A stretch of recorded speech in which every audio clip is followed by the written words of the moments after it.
Lei viene ad Agrigento, dicevo, una piccola provincia, ma importante da un punto di vista anche criminale, mafioso, una delle province, diciamo, che Agrigento conta nella regione Sicilia.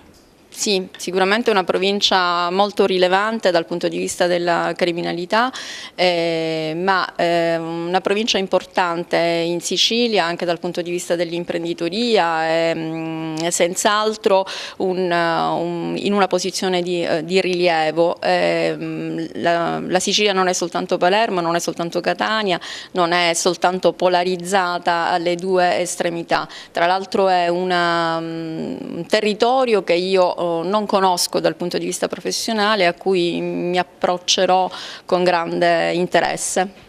Io spero di affrontarlo con il giusto entusiasmo, con grande spirito di iniziativa.